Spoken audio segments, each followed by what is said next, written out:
All right, so today we're going to do, this is really more like a problem walkthrough than a lecture. So we're going to walk through the lever rule problem. Now the lever rule applies anywhere there's two phases. So it applies to the solid liquid phase region in like a PV phase diagram, or the liquid gas vapor equilibrium in the PV phase diagram. You know, we had those two phase regions where the solid phase was decreasing while the liquid phase was increasing, or like a boiling water situation where the liquid water is decreasing and the vapor phase is increasing. We have two phases there. And so in that region, there would be a lever rule situation. So let me just draw those real quick. So in a PV phase diagram, we had solid, and then we had this strange behavior like this.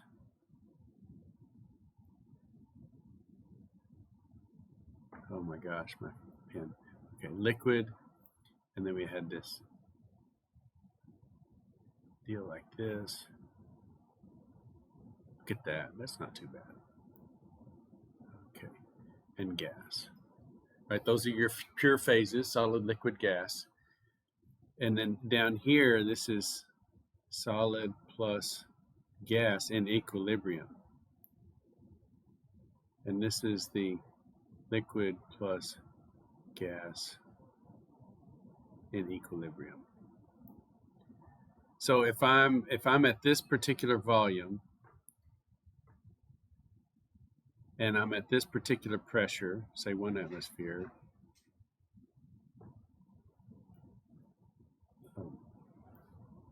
then I have an equilibrium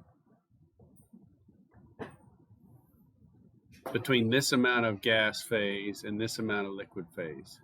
So see, I'm in a two-phase region. This is where I'm at right here, because I'm at this pressure and I'm at this volume. So it's a sealed system. I've got some vapor on top and I've got some liquid in the bottom. This lever rule problem allows me to determine how many moles of vapor I have and how many moles of liquid I have. And if I know the density or the vapor, the molar volume of the vapor, which is right here. So this is the molar volume of the vapor. So Vm for the gas, and this right here is Vm for the liquid. Then I can figure out how many milliliters I have for the gas phase and how many milliliters I have for the liquid phase. I can determine, where my meniscus is using this phase diagram and the lever rule. So today we're going to work with the lever rule, but we're going to work with it in a partial miscibility situation where everything's liquid. We just have two layers. So we mix water and oil and we get two layers. Where's the meniscus? Like how much volume is in the oil, how much volume is in the water layer. Now you might think it'd be easy, right? If I mix cooking oil and water, if I put, say, 40 mils of cooking oil in with 60 mils of water, I got 100 mils total. But the 40 mils of oil is going to be on top and the 60 mils of water is going to be on bottom because it's more dense. And the meniscus will be right there at 60, right? But what if a substantial amount of the oil goes in the water and a substantial amount of water goes in the oil? In other words, what if these are partially miscible, right? A little bit of the oil goes in the water and a little bit of the water goes in the oil. That meniscus may move.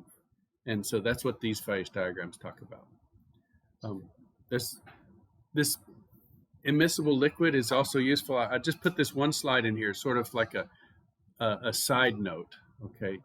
So immiscible liquids are useful, and this is where we get all of our essential oils. So whenever you try to distill oil out of a plant or a substance, like, plant substance, this is really important right now because everybody's extracting like CBD oil and so on from marijuana plants and stems and buds, I guess. I don't know much about it. They're not. It doesn't appear that they're using steam distillation for that. But for most of the other essential oils, they use steam distillation. So they take the plant substance and they boil steam, or they throw hot steam in there, and the steam and the oil mix And if the pressure is 1 atmosphere, then that mixture is like boiling, if you will, even though the oil itself won't boil. If you try to boil this oil and extract, say, wintergreen oil or peppermint oil or whatever, it will decompose. It's not going to fly. You know, these big molecules of oil are not going to fly and get over to the condenser. So you can't really directly distill these oils. But if you bubble steam in there, then the oil and the steam together will be at 1 atmosphere, and they will go up the column and they will condense, and then the steam and water, you'll have an oil and water mixture in your condensate. You just decant the oil off. So that's how we get all of our temperature sensitive essential oils, is by steam distillation. So let's look at partially miscible fluids, and we'll focus on the math here first, and then we'll answer questions about the diagrams that this produces. So this is the Gibbs energy of mixing. This is the governing equation up here in the upper right. We have two terms. Remember, we want the Gibbs energy of mixing to be negative. Why? Spontaneous. Yeah. So if it's negative, they mix. If it's positive, they don't mix. So we have two things sort of in battle with each other. We have the enthalpy and we have the entropy term. The entropy term is multiplied by temperature. So right there, that tells us, and this negative sign, you see that temperature favors mixing. So we don't even have to do all of the other equations to know that if I raise the temperature, the entropy term is taking over, and it can make the Gibbs energy spontaneous, as long as delta S is positive. Okay, if delta S is negative, then that flips the sign, and temperature is not helping us. Okay, but we'll see how this works. So we have this Gibbs energy term. This is the Gibbs energy of mixing. And this is general. It doesn't have to be 2 components. This could be 3 components, 4 components. This is how you would calculate it. So those are your mole fractions. The X's are mole fractions. Okay. And that's the entropy piece there. What happened? Okay. There we go. All right, so this piece came from the delta S of mixing. This is for an ideal solution. And so this is, these terms right here are all less than 1.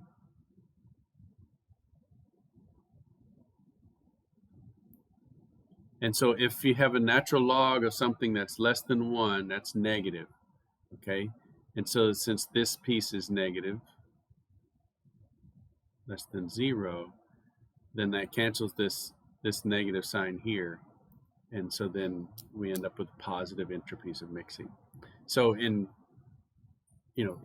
if you've taken the great pains to separate your M&Ms by color, okay, you put them in a mason jar, green ones first or whatever, then the black and whatever. So you work your way up, and you've got them all, beautiful rainbow of your M&Ms. Is it going to stay that way? You tip the jar over to pour some out in your hand, what's going to happen? They're going to mix, and that's entropy, right? So you're not going to be able to keep them segregated. They're going to mix. The entropy is positive for mixing. Okay. Now, if they have some attractions to each other, you've got to overcome those attractions, and that's the enthalpy piece. Okay. So here, if it's an ideal situation, like the M&Ms, they're not attracted or repelled by each other, and so they're going to mix by entropy. If they are attracted to each other, then you have to overcome that enthalpy. Think about water hydrogen bonds. And so if I'm trying to get oil to separate water, I got to have some energy. I got to put temperature in there. If I put temperature in there, I break those hydrogen bonds, and then entropy takes over and oil and water mix. But if I don't have enough energy, then the enthalpy of water bonded to water has got to be overcome, and it'll keep it from mixing. Okay. Now, this Hansen solubility parameters theory we're going to talk about in a future lecture, and then we have a lab associated with that. Notice there's one change from your notes, though. Technically, the Hansen solubility parameters are based on the volume fractions, phi. And so in your notes, I have x's.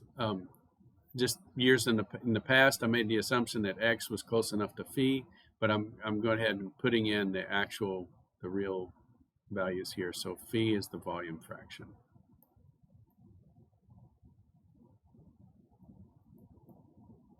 So volume fraction, what is that? Well, it's the volume of that particular component divided by the total volume. So my first example that I talked about was 40 mils of cooking oil and 60 mils of water. So volume fraction is very easy to calculate with a graduated cylinder or with what you put together. I measured out 40 mils of vegetable oil, put that in the container. I put in 60 mils of water, so the total is 100 mils. So my volume fraction for the oil was 0.4 and the volume fraction for the water was 0.6. Pretty easy. I like that because I don't have to convert to moles or anything like that. So volume fractions are great. You just, whatever the volumes are. Okay.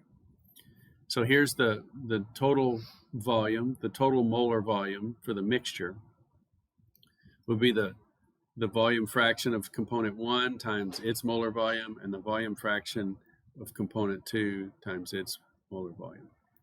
Or you could rearrange these and know that, phi2 is equal to 1 minus phi1, and so you could come up with this difference here.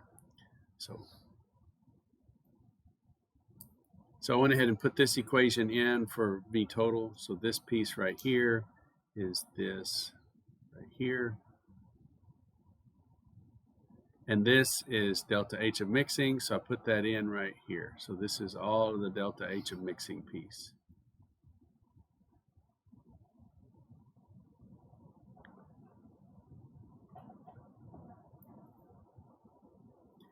So delta H of mixing is the largest when you have a big difference between the densities of the compounds. So the densities of the compounds would be this related to this molar volume. And it's also large when you have a big difference in these Hansen solubility parameters. We don't know what those are right now, but those are some properties of the substances that we have. And then this is the entropy piece, right? Delta S mix. It's always positive. It has a big old negative sign there, but these natural logs are negative and they cancel. So, yes. So that is delta H. Yeah, this is delta H of mixing, this first big circle. Oh, okay. Yeah, and then this is delta S over here. And all of those. So delta H minus T delta S gives me delta G. I got confused for a second because I thought you meant the whole thing was delta H. No, just this part that's circled right here. Yeah, this part right here is delta H. Yep. Okay. Now we could rearrange, we could set this delta G of mixing to 0. So we could say when it crosses 0, this piece right here, see where it crosses 0? If we plot delta H right here as a function of mole fraction and T delta S minus T delta S as a function of mole fraction, here's delta G. It's the difference between those two. And there's some regions where it's positive, right? So this is, let's see, greater than 0. And this is places where it's negative, less than 0. So these points right here that I've circled are places where it switches from a 2-phase liquid to a 1-phase liquid. So inside here, this is 2 phases, and outside here is 1 phase. And so I plotted this one. This plot corresponds to this temperature here of 300. I kind of messed that up. Let me do that again. 300. And you can see where I've circled these circles here. That's where the Gibbs energy goes from negative, like it's negative here, and then it's positive there, and then it's negative here. And so when the delta G is negative, it's mixing spontaneously, and we have 1 phase. Does that make sense? They're mixed. Where it's positive, we have 2 phases because it's not spontaneous to mix. And then over here, it's negative again, and we have 1 phase. So this delta G is not always negative or always positive for these partially miscible liquids. There's regions where it's not miscible, you have 2 phases, and there's regions where it is miscible, we have one phase. And so we can solve for those temperatures and here's the temperatures as a function of all of these variables. And so I put these equations in here just to show you the behavior of the charts. From this point on, we're just going to interpret these phase diagrams, okay? But I put all those equations into an Excel file, and we can generate these charts just for fun. And that's how I generate the ones for the quizzes and for the exams. So this is our phase diagram for partially miscible liquid. So everything is liquid in this part of the phase diagram. So if we were to like extend this up here, you know, maybe up here we have the boiling points, you know, where it comes up, Raoult's law and all of that, and Henry's law, and we have vapor, and this is liquid. And then we cool it down, and then we have two-phase liquid. So when I'm talking about two phases, I'm talking about two liquid phases. We have a liquid with two layers and a meniscus in the middle, an interface. So that's what this is right here. This P equals 2 is an overall mixture with two phases. P equals 1. This region is 100% miscible.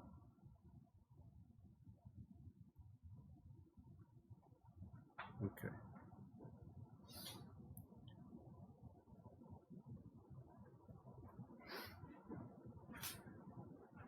Miscible means homogeneous,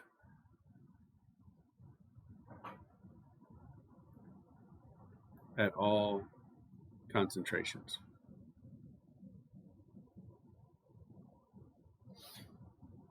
Does that make sense?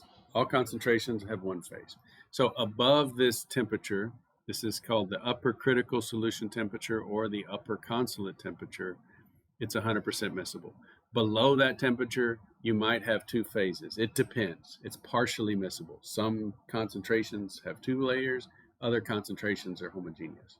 So you can't really tell. You've got to look at the phase diagram to know where it's one phase, where it's two phase. Any questions? Because we're going to start getting into the math of this. Like if I drop you in here, so here, I'm going to, like Google Street View, I'm going to pick you up, drag you over onto the map, and drop you down, and now here's where you are, okay? You look around. Are you in one phase or two phase? One phase. Do you see that? I dropped you right here onto this phase diagram. You're standing right here. One phase, yeah. Okay. Now what is that? Well, that's a pretty light concentration of nitrobenzene and hexane. So it's mostly hexane, a little bit of nitrobenzene. If I start adding nitrobenzene, eventually it goes to two phases. I've just added too much. And now nitrobenzene and hexane are different enough that nitrobenzene wants to be associated with nitrobenzene. And so if I drop you here, there's too much nitrobenzene. It forms its own layer. Now, what is the composition of that layer? The composition of that layer is way over here. So this is the composition of the nitrobenzene layer. And this is the composition of the hexane layer. The isopleth line, so what I'm kind of doing right now with the little street view is I'm just saying at this temperature, I'm dropping you at different places along the horizontal axis. So, but is that the line that indicates this water? No, we'll get to the isopleth in a second, okay? So we're just going along, I guess, an isotherm. We're walking to the right. Now, what if I add enough nitrobenzene that it's mostly nitrobenzene, and I put you way over here? Then it's one layer again, one phase again, one layer, and it's all nitrobenzene with a little bit of hexane floating around. There's not enough hexane for it to make its own layer. So it's dirty nitrobenzene, but it's still a homogeneous solution. If I were to go backwards and add more hexane, eventually I would get a separate layer that's hexane rich.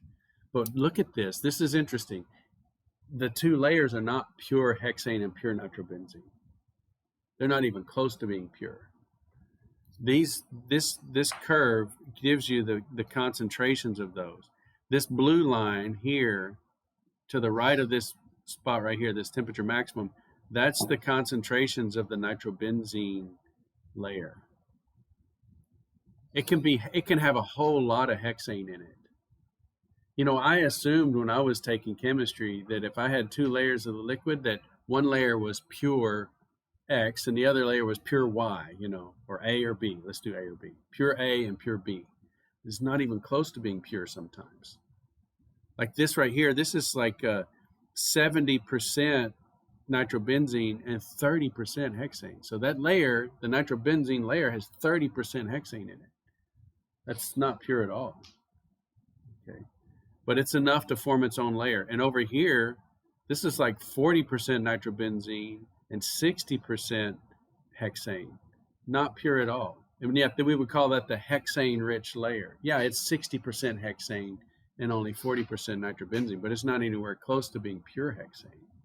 So that's weird. I mean, I would have failed that as a guess. You know, if I had two layers, I would have said, yeah, that's almost all hexane and that's almost all nitrobenzene. But no, they can be quite impure. I don't know what the phrase is, but yeah, they can be very, very impure. Okay, and eventually those concentrations meet at that upper consolate temperature, and that's the maximum temperature at which you could have two phases. Above that temperature, it's 100% miscible. Clearly, you know, one phase the whole way. Okay, now let's talk about the isopleth. This is where plethora, you've heard the term, you know, a plethora, that's an amount. Okay.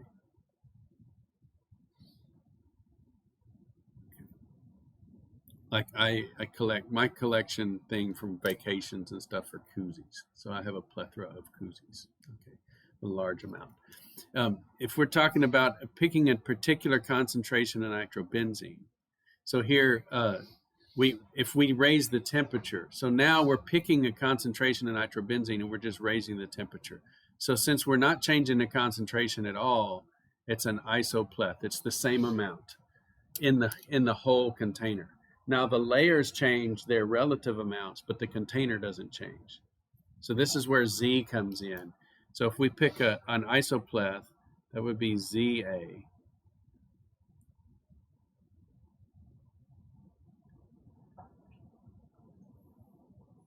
And then we have two layers, and each layer has a different concentration. So this would be the let's use I'm using B here, so let's call this ZB. Okay, ZB. Just so it matches the x-axis. ZB. Try to be consistent. So this point right here has got a particular XB. So XB here, and then this one over here is also an XB. So we need to figure out a way to keep those straight. So we'll use primes and double primes. Okay. So let's call this XB prime and this XB double prime. It doesn't matter which, but we've got to figure out a way because we have the same variable on the x-axis for the two layers, so we need to keep track. One is layer 1, the other is layer 2. So we could use 1 and 2 if we wanted. So you see there's a lot going on in this phase diagram.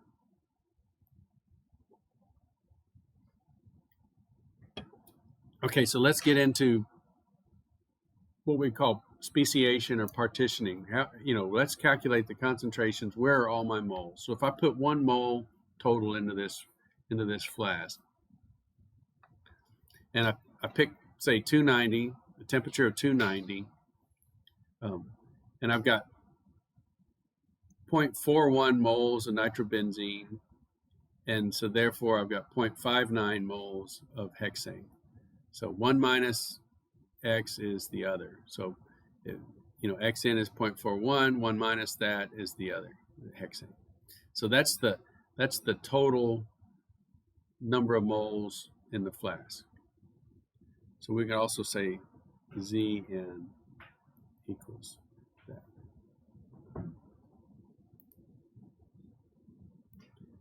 And if we're at this temperature, so we see here above 292 Kelvin, look at the temperature here, Above 290 Kelvin, it's 100% homogeneous. It's miscible. So we don't see any layers. But then we cool it down to 290, and we now have two layers. So we have layer A prime and layer A double prime. So at 290, this is what it looks like. So A prime has a concentration of nitrobenzene of 35 mole percent, and A double prime has a concentration of nitrobenzene at 83 mole percent. Now, which is the largest layer? So this would be a question that I could ask you. If we're sitting at a Zn of 0.41, so here's our fulcrum. This is why this is called the lever rule. Which layer is the largest? Don't just look at the picture. In fact, I should probably take the picture away. Which layer is the largest, looking at this diagram? Remember your seesaw. So here's chubby DW, okay, sitting on this side. So that's me, big guy. And here's my skinny little cousin, okay. And it's level because I'm closer to the fulcrum. I weigh a lot more if it's level. So you can see that's the relative number of moles to keep that lever balanced. The fulcrum is closer to the left, so that's where the big mass is. Everybody has to get that. That's the way you kind of check your work. Okay. Does that make sense? So the A prime layer should be huge, and the A double prime layer should be small. So that's why we draw the picture like this. So if I've got a graduated cylinder, I've got a layer that's really big, and I've got a layer that's really small. Makes sense so far? Okay. So for layer A prime, that's hexane rich. It's 35% nitrobenzene, 65% hexane. So it's not pure hexane, but it is hexane rich. It's 65% hexane. And layer A double prime is the nitrobenzene rich. How do I know that? Well, here's the mole fraction of nitrobenzene is the x-axis, and it's over here at 83. So it's 83% nitrobenzene and 17% hexane. Notice how concentrations of nitrobenzene and hexane don't tell you how many total number of moles there are. Those are just the relative concentrations. Okay. So we need to figure out how to determine where this meniscus is right here. We can use the lever rule to determine where that meniscus is. So here's reading the graph using the lever rule. So Z41 or Zn of 0.41 refers to the total mole fraction of N across every phase that's present. Okay, so it's how the whole total volume is divided up in terms of number of moles. So notice that Zn represents the mole fraction associated with the entire mixture, and A prime represents that associated with the hexane-rich layer, and A double prime is the nitrobenzene-rich layer.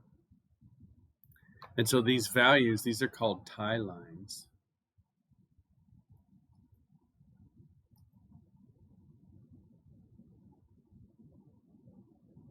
So these tie lines are the scaling factors.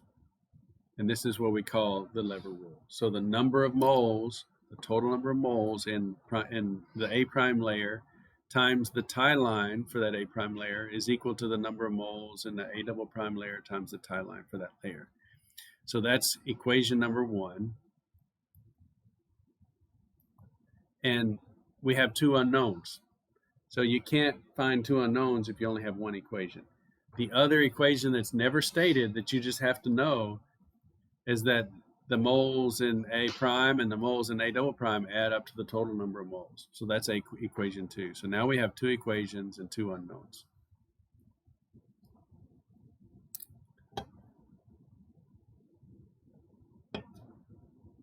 You may look at the tie lines and say, but wait a minute, I don't know those either, but yes, you do.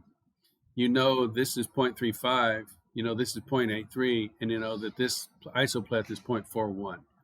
So we can take 0.41 minus 0.35, and that is the first tie line. And we can take 0.83 minus 0.41, and that's the second tie line. So from the graph, we can read out the tie lines. So we know those.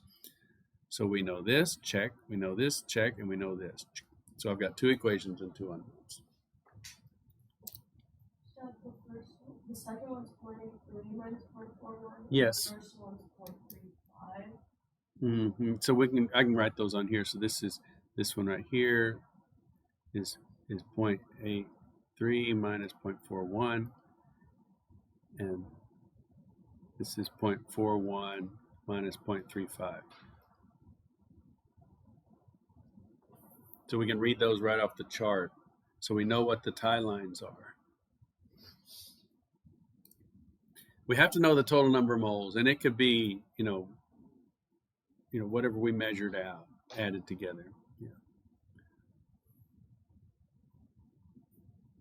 Okay, so let's do this calculation. So here's our, we assume 1 mole of 1 mole total is present in the mixture. So using the lever rule, here's those tie line calculations. The 0.83 minus 0.41 was the A double prime tie line, and 0.41 minus 0.35 is the A prime tie line. Notice I just rearranged this algebraically. I pulled the N double prime over here, and I pulled the L prime over there. And so that ratio is 7. And so the N A prime is equal to 7 times the N A double prime. Well, I can take this and I could substitute it into that second equation where this piece goes right there. And now I have 7 Na double primes plus another Na double prime is equal to 1 mole. So that's going to be 1/8, right? It's 1 mole is equal to 8 times the Na double prime. So Na double prime is 1 mole total divided by 8, or 0.125 moles of total Na double prime. So that's telling me this is 1/8 of a mole down here. 1/8. So I know then what this is going to be if the total is 1 mole. So this is going to be 7/8. And we can get that, right? So this is, again, we subtract 1/8 from 1, we get 7/8, or 0.85, say 875. So that's how many moles total are in the A prime layer. So you see the A prime layer is large and the A double prime layer is small. We get that from those tie lines. We pause there. Everybody good with that? That's the lever rule. And that's what you can do with the volumes and that PV phase diagram as well. You can do this anywhere there's 2 phases in equilibrium. Okay, let's go ahead and do the speciation though. If we have 0.125 moles total in A double prime, how many of those moles are nitrobenzene and how many of those moles are hexane? So let's go ahead and multiply the relative concentrations by these values. So to find the moles of each component in A prime, we just take the A prime total, right, times the mole fraction that is nitrobenzene. So it's 35% nitrobenzene, and so we have 0.31 moles of nitrobenzene in A prime. And then 1 minus this, 1 minus 0.35 is equal to the 0.65 moles of hexane times the 7/8 moles, and you get 0.57 moles of hexane. So this is like accounting. We're keeping track of where everything is. Then to find the moles of each component in A double prime, it's the concentration of the nitrobenzene, 0.83. That's a small layer, so we only have 1.125 total moles in there. 83% of those total moles is nitrobenzene, so it's only 0.1 mole nitrobenzene. And 1 minus that, so 1 minus 0.83 times the 0.125 is 0.02 moles of hexane. So it's not a lot of hexane in there, but also not a lot of nitrobenzene. Now there's 2 ways to check our work. Okay, all of these moles should add up to the total, and we know we have a total of 1 mole, and so we have that 0.31 plus 0.57 plus 0.1 plus 0.02, we get 1 mole total. So that's fantastic. And it also should add up to the isopleth. Okay, so the number of moles of nitrobenzene in one layer and the number of moles of nitrobenzene in the other layer ought to add up to 0.41 moles of nitrobenzene, and that does too. So we checked our work a couple of different ways. We're good. So that's the lever rule problem. It's kind of tedious, but it's not bad. Notice I've added lots of subscripts to my moles because everything's in moles. Nothing will help you here with units. You still have to show them. All right. So you got to make up your own units. You got to say moles of nitrobenzene, moles of hexane, moles total. If you don't keep track of those little subscripts, then it's mole, and you're not specific enough. So that's going to really hurt you. So you got to come up with your own terminologies. Okay, so let's do some review questions. We've got a few minutes here. This is not in your notes, so I'm just going to ask you some questions. Here's a partially miscible phase diagram. It's the one we've been working with. And so when adding nitrobenzene to hexane, let's say at room temperature. So we're here, let's say room temperature is close enough to 300. So we're just going to walk across. When adding nitrobenzene to hexane, at what concentration does phase separation occur?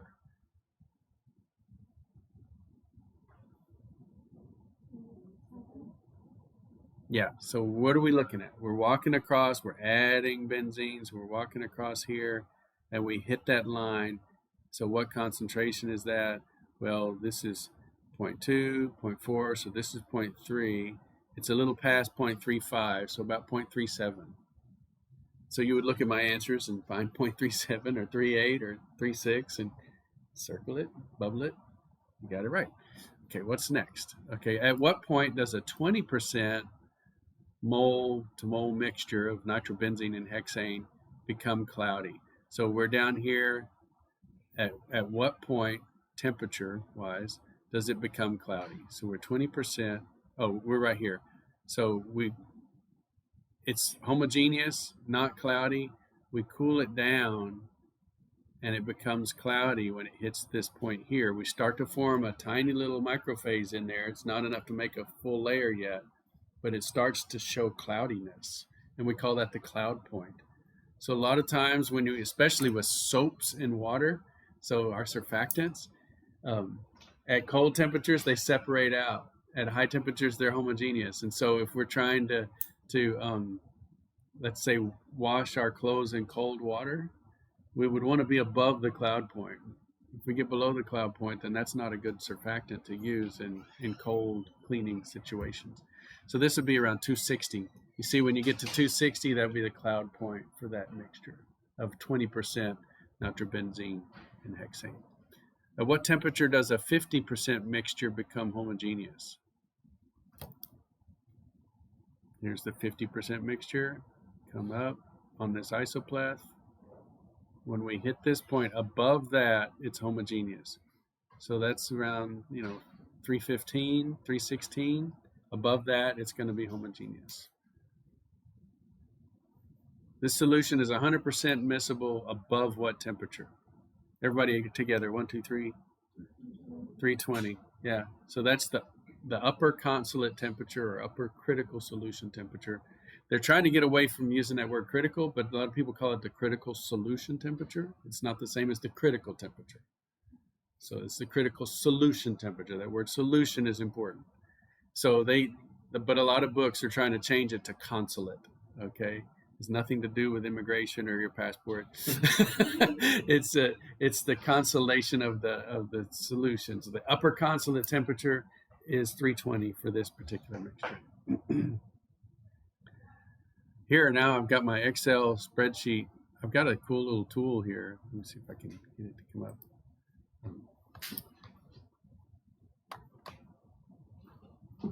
Make this smaller. Yeah, it's not going to work. Anyway, that's why I put some screenshots into the PowerPoint. So we have, this is a tool in Excel. You paste in the solvent and its Hansen solubility parameters and its molar volume, and pick a temperature, and this is what you get. So down here is your phase diagram. So I could ask those same questions.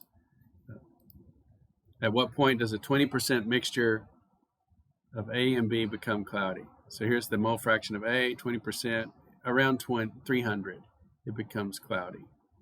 Okay, so if we're at 500, we cool it down, 300, it becomes cloudy. So this at room temperature would be cloudy, not be a good mixture at room temperature. Okay, at what temperature does a 50-50 mixture of A and B become homogeneous? Here's 50-50. We'd have to be above 500 Kelvin to get this to be homogeneous. And it's 100% miscible around 620. So above 620, it's miscible at all concentrations. And that's methanol and cyclohexane. Now, why are those not very miscible? Use your chemistry. Methanol and cyclohexane. Why would they not want to mix?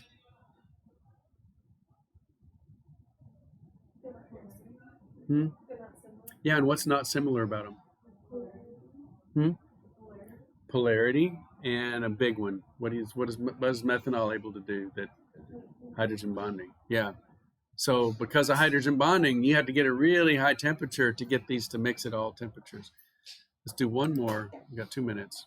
So here's ethylene glycol and water, a lower upper consulate temperature. So these are more compatible. Ethylene glycol, lots of OHs, water, so they can hydrogen bond with each other. So it's a lower temperature, they can be miscible. At what point does a 20% A and B mixture become cloudy?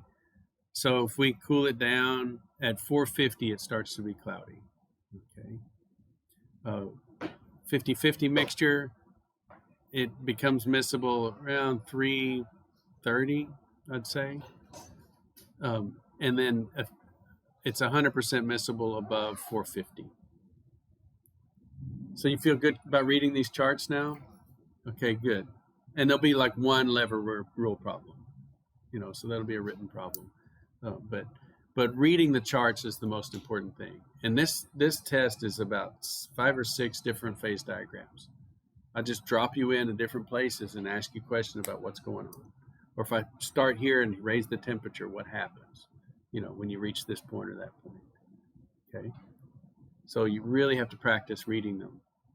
Get online, that phase diagram for whatever, and look at as many as you can so that you get comfortable with them. Had a student that thought, I'll never see this again, right?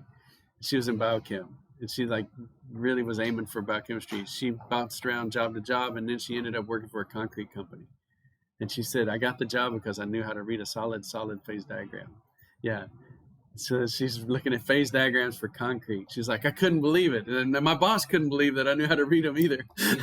Because so few people really are good at it, I guess. I don't know. So you never know where you're going to end up.